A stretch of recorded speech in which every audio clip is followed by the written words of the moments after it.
I put my dad in the street against a heavyweight. I've gone back to the dad. I've punched him a few more times. 5 blokes outside my front door. Can you come and help One me? hell of a fucking story, so stay tuned.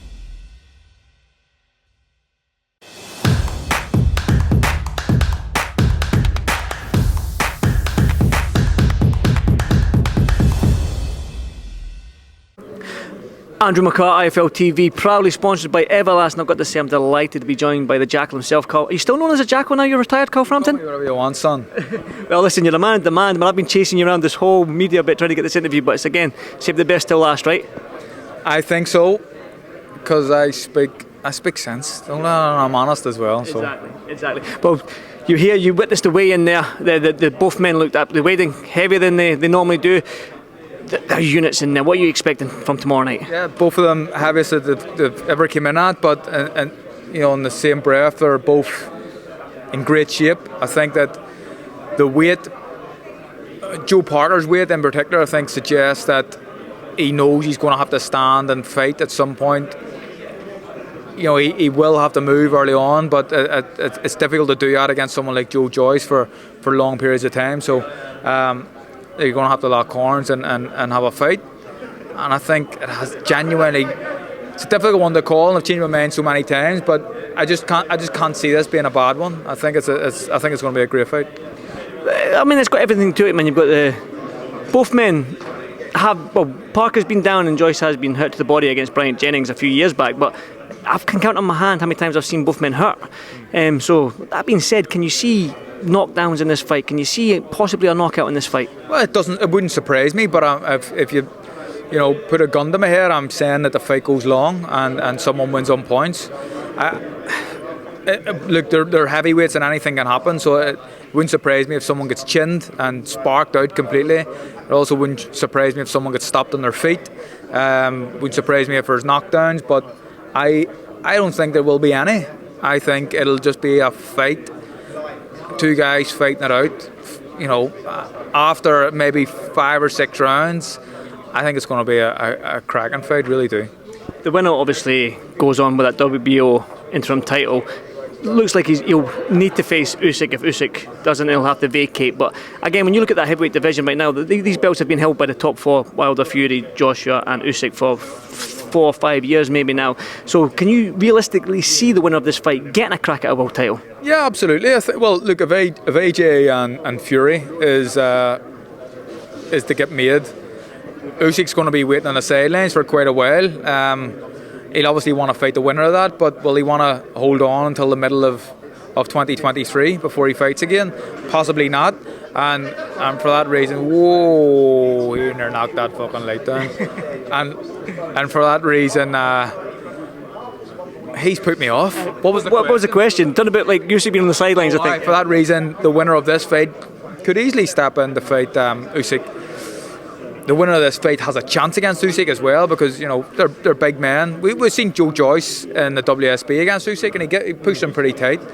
Usyk won the fight, but it was a hard night's work for him over 5 rounds. But yeah, there's massive opportunities for the winner of this one. You mentioned the Fury and Joshua fight. Now, as a boxing fan, now you've been in the game long enough. Can you see this fight getting made? It seems to like we're hearing good things from both camps, but realistically, with a fight of this magnitude, can you see it being made for December? Yeah, I'm more optimistic that the fight can be made than I've ever been, really. So I'm not 100% certain that it will be made, but people are saying the right things. People seem like they're on board and they want the fight to happen. It's went quiet the last few days a little bit, which I don't think is a bad thing. I think that means we're in the background trying to work hard and getting something over the line. So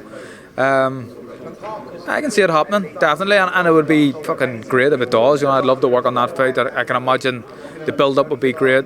Fight week would be great. A lot of different characters involved as well. It would be amazing. Can you, if I put a gun to your head, like you said, I'll use your phrase, put a gun to your head, give me a winner in that fight then? In AJ and Fury? Fury, but a lot of people think it'll be a blowout and very one-sided. AJ has a chance because he's a big heavyweight and he can punch and he's very athletic, but hard to look past Fury. For you though, I've just had a chat with Ricky Hatton there, and like when he got beat by Shevchenko all them years back after his comeback fight, he said he'll never fight again. But it looks like 10, whatever many years it is, he's coming back. You know where I'm going with this call, right? You've been retired now. I know you're saying it now. You're fresh. You've got a new gig with BT Sport. You're freshly retired. But can you ever see yourself in the future coming back for that exhibition fight against somebody, I don't know, that was in your weight division, never got to fight? An exhibition fight. Yeah. Possibly. Who knows? I'm also open to fight YouTubers.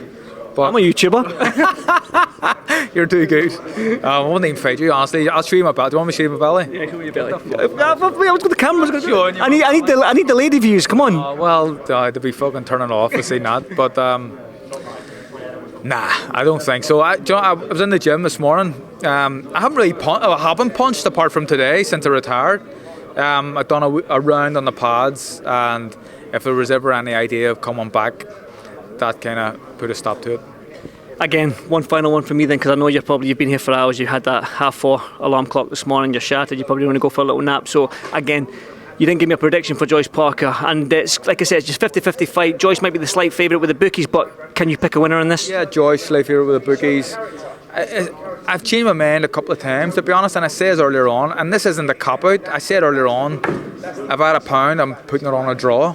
I think it's going to be that close. I think that's probably where all the value's at. But if you really want me to pick a winner, I'm not saying this with any degree of confidence, Parker points. Well, I'll see you in the next one, Carl. Hopefully it's that exhibition fight, but if not, I'll see you in the next one. Thanks, Carl. Thank you very much, mate. Cheers, Carl.